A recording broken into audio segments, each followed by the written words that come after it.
Hello everyone, knowledge विश्व YouTube channel में आप सभी का स्वागत है। आज आप सभी के लिए लेकर आए हैं क्लास 10th से फिजिक्स के टॉप 20 क्वेश्चन जो आपके एग्जाम के पॉइंट ऑफ व्यू से बहुत ही उपयोगी है। वीडियो पर बने रहें। अगर आप हमारे चैनल पर नए हैं तो चैनल को सब्सक्राइब करें तथा बेल आइकन को प्रेस करें ताकि हमारे आने वाले वीडियो की नोटिफिकेशन आप सभी को मिलती है।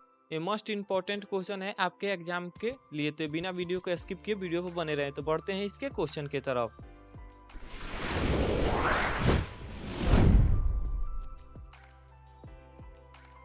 तो बढ़ते हैं इसके क्वेश्चन की तरफ। तो इसका फर्स्ट नंबर क्वेश्चन ये है कि परिपथ में विद्युत धारा की माप किससे की जाती है। तो परिपथ में विद्युत धारा की माप किससे की जाती है, तो आपके पास 5 सेकंड का टाइम दिया जाता है। इसमें आपको क्वेश्चन का आंसर बताना है।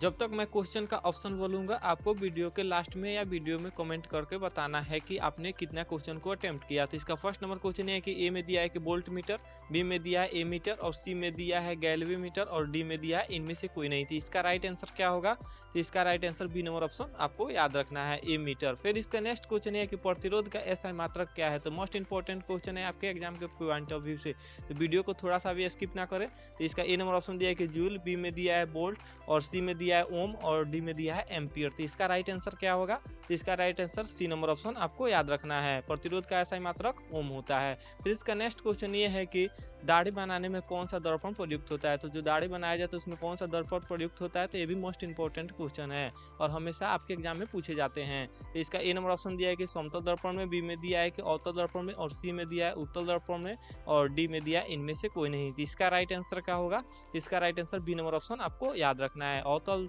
दर्पण से दाढ़ी बनाने में प्रयोग किया जाता है। फिर इसका नेक्स्ट क्वेश्चन ये है कि स्पेक्ट्रम प्राप्त करने के लिए किसका प्रयोग होता है। तो स्पेक्ट्रम प्राप्त करने के लिए किसका प्रयोग होता है, तो इसका ए नंबर ऑप्शन दिया है कि कांच की सिल्ली और बी में दिया है अवतल दर्पण और सी में दिया है उत्तल लेंस और डी में दिया है प्रिज्म। तो इसका राइट आंसर क्या होगा, तो मोस्ट इंपॉर्टेंट क्वेश्चन है, तो वीडियो पर आप बने रहें। तो इसका राइट आंसर क्या होगा, तो डी नंबर ऑप्शन आपको याद रखना है, स्पेक्ट्रम प्राप्त करने के लिए किसका प्रयोग किया जाता है, तो प्रिज्म का। फिर इसका नेक्स्ट क्वेश्चन है कि किस उपकरण में धन और ऋण का चिन्ह नहीं होता है। तो कौन सा उपकरण है जिसमें धन और ऋण दोनों का चिन्ह नहीं होता है, तो आपके पास 4 ऑप्शन इसमें भी दिया गया और मोस्ट इंपॉर्टेंट क्वेश्चन ये भी है। तो ए में दिया है कि ए मीटर, बी में दिया है वोल्ट मीटर और सी में दिया है कुंडली में और डी में दिया है विद्युत सेल में। तो इसका राइट आंसर क्या होगा, इसका राइट आंसर आपको सी नंबर ऑप्शन याद रखना है, कुंडली में धन और ऋण का चिन्ह नहीं होता है, आपको याद रखना है। फिर इसका नेक्स्ट क्वेश्चन है कि सरल सूक्ष्मदर्शी किसका प्रयोग होता है। तो सरल सूक्ष्मदर्शी में किसका प्रयोग होता है, तो मोस्ट इंपॉर्टेंट क्वेश्चन ये भी है। तो इसका ए नंबर ऑप्शन दिया है कि अवतल दर्पण में, बी में दिया है उत्तल दर्पण में और सी में दिया है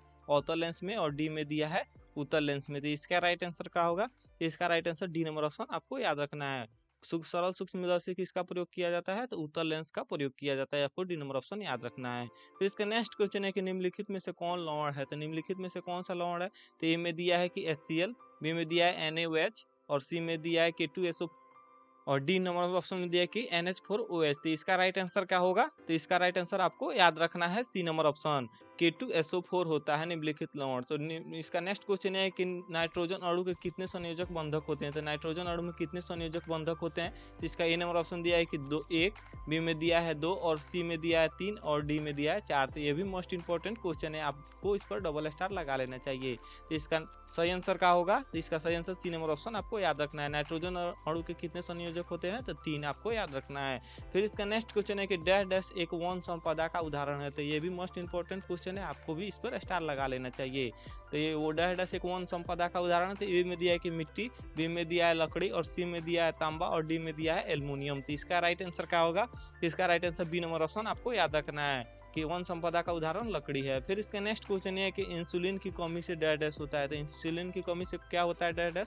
तो ये भी मोस्ट इंपॉर्टेंट क्वेश्चन है। इसका ए नंबर ऑप्शन दिया कि घोगा घेगा, बी में दिया है कि बौनापन और सी में दिया है कि मधुमेह और डी में दिया है इनमें से कोई नहीं। तो इसका राइट आंसर क्या होगा, इंसुलिन की कमी से मधुमेह रोग का होता है, जो चीनी का नाम से भी जानते हैं। फिर इसका नेक्स्ट क्वेश्चन ये है कि स्वपोषी पोषण के लिए आवश्यक है। तो स्वपोषी पोषक के लिए क्या आवश्यक है, तो आपसे एक निवेदन है कि अभी तक आपने चैनल को सब्सक्राइब नहीं किया तो चैनल को सब्सक्राइब कर ले प्लीज। तो इसका ए नंबर ऑप्शन दिया है कि CO2, बी में दिया है कि क्लोरोफिल और सी में दिया है कि सौर प्रकाश और डी में दिया है इनमें से कोई, इसमें से सभी। तो इसका राइट आंसर क्या होगा, इसका right answer D number option आपको याद रखना है, इनमें से सभी स्वपोषी पोषक, इनमें से CO2 और क्लोरोफिल और सी में दिया है कि सौर प्रकाश, ये तीनों का आवश्यक है, इसलिए इसका डी नंबर ऑप्शन सही होगा। क्वेश्चन ये है कि खुला परिसंचरण तंत्र किसमें मापा जाता है? तो खुला परिसंचरण तंत्र किसमें मापा जाता है? ए में दिया है कि मनुष्य में, बी में दिया है कॉकरोच में, और सी में दिया है कि घोड़ा में, और डी में दिया है ऊंट में। तो इसका राइट आंसर क्या है? तो इसका मोस्ट इंपॉर्टेंट ये भी क्वेश्चन है। तो इसका राइट आंसर आपको बी नंबर ऑप्शन याद रखना है। खुला परिसंचरण तंत्र किसमें पाया जाता है? तो कॉकरोच में पाया जाता है। फिर इसका नेक्स्ट क्वेश्चन है कि यूरो 2 का संबंध है। तो यूरो 2 का संबंध किससे है? तो ये भी मोस्ट इंपॉर्टेंट क्वेश्चन है, इस पे आपको स्टार लगा लेना चाहिए। ए में दिया है कि वायु प्रदूषण से, बी में दिया है जल प्रदूषण से, और सी में दिया है मृदा प्रदूषण से, और डी में दिया है इनमें से कोई नहीं। तो इसका राइट आंसर क्या होगा? तो इसका right answer A number option आपको याद रखना है। वायु प्रदूषण यूरो 2 से संबंधित है। फिर इसका नेक्स्ट क्वेश्चन है कि क्लोरोफिल वर्णक का रंग होता है। तो क्लोरोफिल वर्णक का रंग है, तो क्लोरोफिल वर्णक का कैसा रंग है? तो ए में दिया है इसका ऑप्शन हरा, बी में दिया है नीला, और सी में दिया है लाल, और डी में दिया है सफेद। तो इसका राइट आंसर क्या होगा? ये आपको ए नंबर ऑप्शन याद रखना है। क्लोरोफिल वर्णक का रंग हरा होता है। फिर इसका नेक्स्ट क्वेश्चन है कि प्रकाश के परावर्तक के कितने नियम होते हैं? तो मोस्ट इंपॉर्टेंट ये भी क्वेश्चन है और सिंपल सा भी क्वेश्चन है। तो आपको कमेंट में इसका आंसर बताना है, जल्दी बताएं जब तक मैं प्रश्न का। तो इसका फर्स्ट नंबर ऑप्शन दिया है कि ए में 1, बी में दिया है 2, और सी में दिया है 3, और डी में दिया है 4। तो प्रकाश के परावर्तन के कितने नियम होते हैं? तो प्रकाश के परावर्तन के 2 नियम होते हैं, आपको याद रखना है। इसका बी नंबर ऑप्शन सही होगा। फिर इसका नेक्स्ट क्वेश्चन ये है कि किस दर्पण में सबसे बड़ा प्रतिबिंब बनता है? तो किस दर्पण में सबसे बड़ा प्रतिबिंब बनता है? तो इसका ए नंबर ऑप्शन दिया है कि समतल, बी में दिया है अवतल, और सी में दिया है उत्तल, और डी में दिया है इनमें से कोई नहीं। तो इसका राइट आंसर क्या होगा? तो आपको बी नंबर ऑप्शन याद रखना है। किस दर्पण में प्रतिबिंब बनता है? तो अवतल दर्पण में प्रतिबिंब बनता है बड़ा। फिर इसका नेक्स्ट क्वेश्चन ये है कि निम्नलिखित में से कौन विद्युत विभवांतर का एसआई मात्रक है? तो कौन विद्युत विभवांतर का एसआई मात्रक है? इसका ए नंबर ऑप्शन दिया है कि वाट, बी में दिया है एम्पियर, और सी में दिया है वोल्ट, और डी में दिया है ओम। तो इसका राइट आंसर क्या होगा? इसका सी नंबर ऑप्शन आपको याद रखना है, वोल्ट। फिर इसका नेक्स्ट क्वेश्चन है कि धारा मापने में किसका प्रयोग होता है? तो धारा मापने में किसका प्रयोग होता है? इसका 4 ऑप्शन दिया गया है। ए में दिया है कि ए मीटर, बी में दिया है वोल्ट मीटर, और सी में दिया है मोनोमीटर, और डी में दिया है इनमें से कोई नहीं। तो ये मोस्ट इंपॉर्टेंट क्वेश्चन है, तो वीडियो को थोड़ा सा भी स्किप ना करें और वीडियो पे बने रहें। तो इसका राइट आंसर क्या होगा? तो इसका राइट आंसर आपको ए नंबर ऑप्शन याद रखना है। धारा मापने का किसका प्रयोग किया जाता है? तो ए मीटर का प्रयोग किया जाता है। फिर इसका नेक्स्ट क्वेश्चन है कि घरेलू विद्युत परिपथ में उदासीन तार का रंग होता है। तो घरेलू जो विद्युत परिपथ यूज किया जाता है उसमें उदासीन तार का रंग कैसा होता है? तो ए में दिया है कि लाल, बी में दिया है हरा, और सी में दिया है काला, और डी में दिया है पीला। तो इसका राइट आंसर क्या होगा? इसका right answer C number option आपको याद रखना है। घरेलू विद्युत परिपथ का उदासीन तार का रंग कैसा होता है? तो काला होता है, आपको याद रखना है।